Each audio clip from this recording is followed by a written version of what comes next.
નમસ્કાર દર્શક મિત્રો, હું છું શ્યામલ મહેતા. આપ જોઈ રહ્યા છો બાજ નજર. મિત્રો, ચૂંટણીઓ ચાલુ હોય ત્યારે નેતાઓ આગ ઝરતા ભાષણો કરતા હોય છે.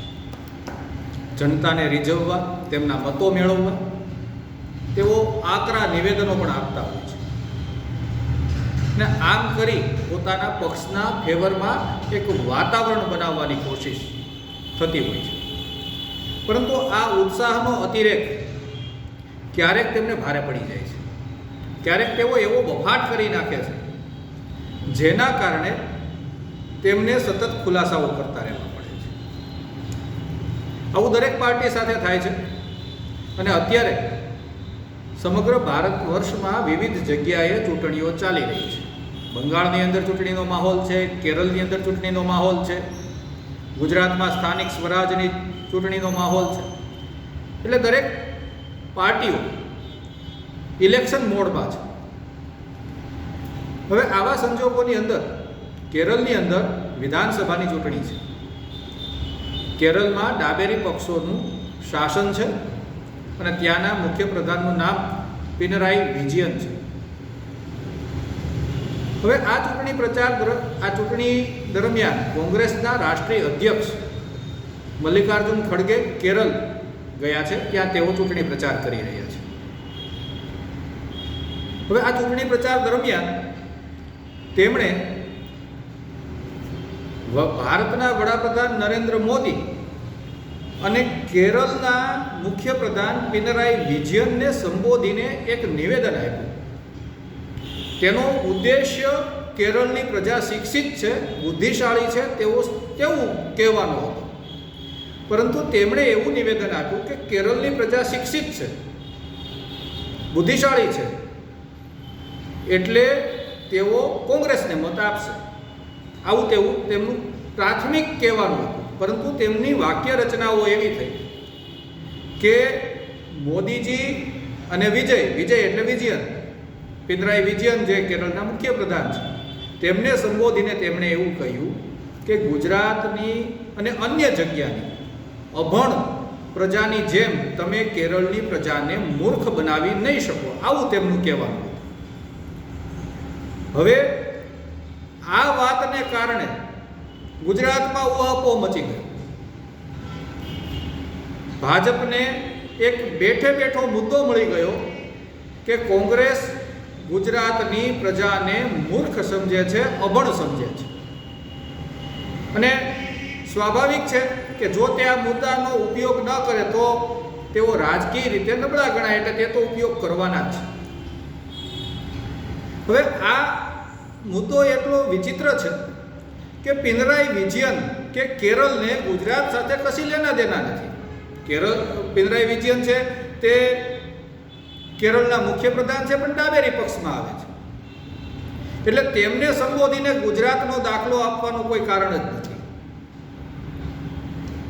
બીજી વાત, કેરળના વિધાનસભાની ચૂંટણી સાથે ગુજરાતને કંઈ લેના દેના નથી. કંઈ કેરળને ગુજરાત કંઈ વિરોધી રાજ્યો નથી.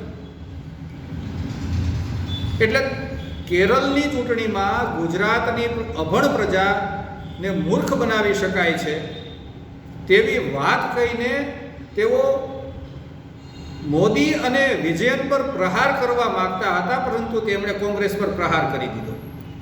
કેરળની પ્રજા આ નિવેદનથી કેટલી ખુશ થશે અને કેટલા મત આપશે તે તો ચૂંટણી પરિણામો કહેશે. કારણ કે કેરળમાં કોંગ્રેસનું શાસન નથી. આ એક હકીકત છે. કેરળની બુદ્ધિશાળી અને ભણેલી પ્રજા પણ કોંગ્રેસને મત આપતી નથી.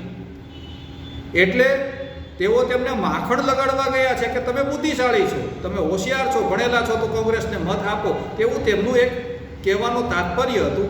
પરંતુ ગુજરાતની સ્થાનિક સ્વરાજની ચૂંટણીઓમાં આને કારણે નકારાત્મક અસરો ઊભી થઈ શકે છે. ગુજરાતમાં છેલ્લા 30 વર્ષથી કોંગ્રેસ સત્તાનો વનવાસ ભોગવી રહી છે. ગુજરાતના નેતાઓ, કોંગ્રેસના નેતાઓ ખૂબ મહેનત કરે છે.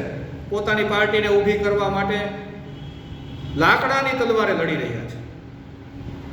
પરંતુ કોંગ્રેસના રાષ્ટ્રીય નેતૃત્વમાંથી કોઈક ને કોઈક આવી અને આવો વાણી વિલાસ કરી જાય છે. મણિશંકર અય્યર, દિગ્વિજયસિંહ, મલ્લિકાર્જુન ખડગે અગાઉ સનાતન ધર્મ વિશે પણ કંઈક આવું બોલી ચૂક્યા છે કે જો મોદી જીતશે તો સનાતન પાછો આવશે. તો ભારત છે તો સનાતન છે જ. એટલે આવી વાતો કરીને તેઓ કોંગ્રેસને પગ પર કુવાડો મારી રહ્યા છે. અને એ કોણ બોલી રહ્યું છે આ બધું? એક રાષ્ટ્રીય અધ્યક્ષ બોલે. એટલે કોંગ્રેસ આવું વિચારતી હોય તેવું ભાજપને એક મુદ્દો મળી ગયો કે કોંગ્રેસ ગુજરાતની પ્રજા માટે કેવો વિચાર કરે છે. હવે સ્વાભાવિક છે ભાજપ આ મુદ્દો ઉઠાવશે અને સોશિયલ મીડિયામાં આ મુદ્દો ચગી રહ્યો છે. ત્યારે તેમાં કેટલાક નિવેદનો કોંગ્રેસ સમર્થકોના કે કોંગ્રેસી લોકોના બહુ જોવા જેવા છે. તેમનો નેતા કોઈ વાત કરે એટલે તેમનો બચાવ કરવો તે તેમની ફરજ થઈ પડે છે. એટલે તેઓ બચાવમાં એવી વાત કરે છે કે ખડગેએ શું ખોટું કીધું? ગુજરાતની પ્રજા અભણ છે, ગુજરાતની પ્રજા મૂર્ખ છે, એટલે 30 વર્ષથી ભાજપ ગુજરાતમાં સત્તામાં છે. કારણ કે મોદી આડી અવળી વાતો હિન્દુત્વના નામે મત લઈ જાય છે. ગુજરાતની પ્રજા મૂર્ખ છે એટલે તેમને આપી દે છે. આવું તેમના ટેકેદારોનું કહેવું છે. હવે ટ્વિસ્ટ આ વાતમાં જ છે. આના કારણે જે નાગરિક આ વિવાદમાં ક્યાંય સામેલ નથી, ભાજપમાં નથી કે કોંગ્રેસમાં નથી, તે આવી કોમેન્ટો વાંચીને નારાજ થઈ જાય છે. કોંગ્રેસના કાર્યકર્તાને પોતાના નેતાના આવા નિવેદનોનો વિરોધ કરવાની જગ્યાએ તેને બચાવ કરવાની ફરજ પડે છે. અને આવા નિવેદનો આપીને કોંગ્રેસનું રાષ્ટ્રીય નેતૃત્વ ગુજરાતના પ્રદેશ નેતૃત્વની મહેનત પર પાણી ફેરવી દે છે. હવે કોંગ્રેસ સમર્થકો એમ કહે છે કે ગુજરાતમાં કોંગ્રેસ નથી આવતી એટલે ગુજરાત અભણ છે, ગુજરાત મૂર્ખ છે. તેવું તેમનું જે કહેવાની વાત છે તેનાથી ગુજરાતનું સ્વાભિમાનને ઠેસ પહોંચે છે. અને તમને મત ના આપે તે અભણ છે, તે મૂર્ખ છે તેવું કેવી રીતે સાબિત થાય? તમને મત ના આપે એટલા માટે.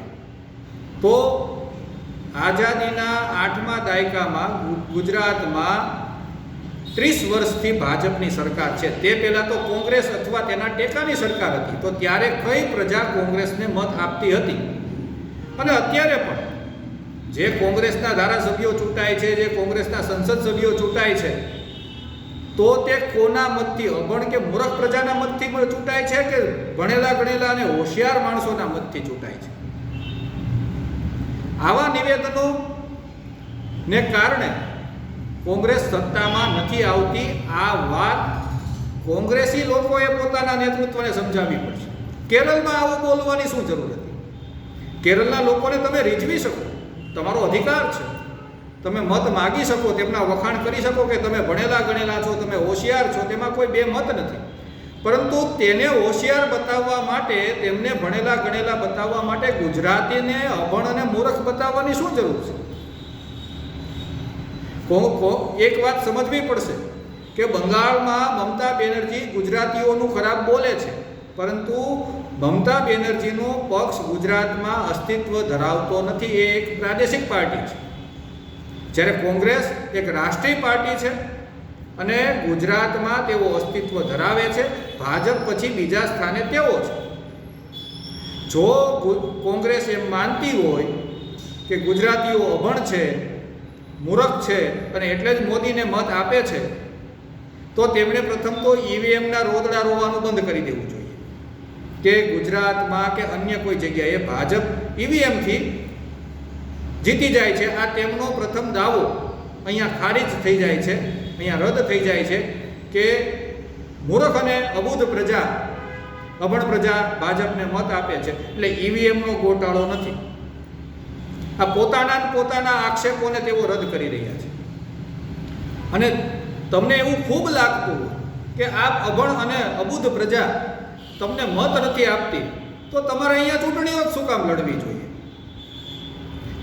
કેવું લાગતું હોય, જે રીતના મલ્લિકાર્જુન ખડગેએ વાત કરી છે અને જે રીતના એના સમર્થકો, કોંગ્રેસના સમર્થકો આ વાતનો બચાવ કરી રહ્યા છે, આ બચાવને લાયક વાત નથી. આ વાત કોંગ્રેસના લોકોએ તેમના કેન્દ્રીય નેતૃત્વને પહોંચાડવી પડશે કે અહીંયા પણ ચૂંટણીઓ ચાલુ છે. તમે કેરળની અંદર આજે બોલો છો તેની સીધી ઇફેક્ટ સ્થાનિક સ્વરાજની ચૂંટણીઓમાં થઈ શકે છે. દરેક વ્યક્તિને સમાન વાલું. તમે બિહાર વિશે બોલો, તમે યુપી વિશે બોલો, કોઈ પણ રાજ્યના લોકોને સ્વમાન વાલું હોય છે, તેમના વિશે બોલો એટલે તેમની લાગણીઓ આહત થવાની, તેની લાગણીઓ દુભાવવાની. અને એવું ક્યાંય નથી કે જો કોઈ પાર્ટીને તમે મત ના આપો તો તેઓ અભણ અને મૂર્ખ છે. ઘણા એવા રાજ્યો છે, કેરળ છે, તમિલનાડુ છે, જ્યાં ભાજપને મત નથી મળતા. તો ભાજપ એવું કહી શકે કે તમિલનાડુ કે કેરળના લોકો અભણ અને મૂર્ખ છે?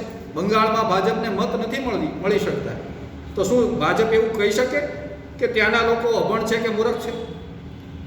બંગાળમાં કોંગ્રેસને પણ મત નથી મળતા, તો શું કાલે સવારે મલ્લિકાર્જુન ખડગે એવું કહેશે કે બંગાળના લોકો અભણ છે કે મૂર્ખ છે? આવી વાતો કરીને ખરેખર તો એક રાજકીય બુદ્ધિનું દેવાળિયા પણ કોંગ્રેસ દર્શાવી રહી છે. અને રાષ્ટ્રીય અધ્યક્ષ કક્ષાનો વ્યક્તિ આવું બોલે ત્યારે કોંગ્રેસે આત્મમંથન કરવાની જરૂર છે કે તમે તમારા જ પાયાના કાર્યકર્તાઓ, નિષ્ઠાવાન નેતાઓની મહેનત પર પાણી ફેરવી રહ્યા છો. આ ગુજરાતનું માત્ર અપમાન નથી, આવું તેઓ દરેક માટે બોલ્યા છે. ગુજરાતીઓ અને તેની જેવા જ્યાં જ્યાં ભાજપ જીતે છે તેમણે અભણ અને મૂર્ખ કહ્યા છે. બીજાનું તેઓ નામ નથી બોલ્યા.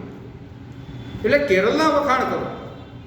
કેરળ ખૂબ ભણેલું ગણેલું સમૃદ્ધ રાજ્ય છે, ત્યાં લોકો હોશિયાર છે તેવું કહી શકાય, પણ અન્ય રાજ્યને નીચા પાડતી વખતે એ વિચાર કરવાનો રહે કે ત્યાં પણ તમારે મત માગવા જવાનું છે. ત્યારે તમે શું વખાણ કરશો, તેમ શું વાત કરીને તમે મત માગશો?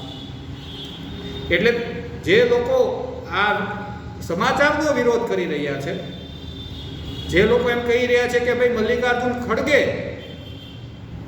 આ સાચું બોલ્યા છે, તો તેમણે પછી ગુજરાતમાંથી રાજકીય રીતે નિવૃત્તિ લઈ લેવી જોઈએ, કારણ કે તેઓએ સ્વીકારી લીધું છે કે ગુજરાતની અભણ અને મૂર્ખ પ્રજા મોદી સિવાય કોઈને જોતી નથી, તો તેમના માટે કોઈ ચાન્સ જ નથી.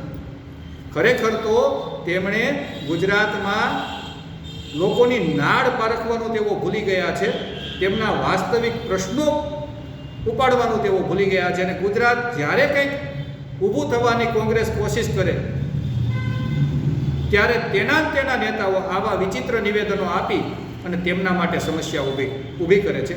કોંગ્રેસની મૂળ સમસ્યા આ છે, નહીં કે ગુજરાતનું અભણ હોવું કે મૂર્ખ. જય હિન્દ, જય ભારત.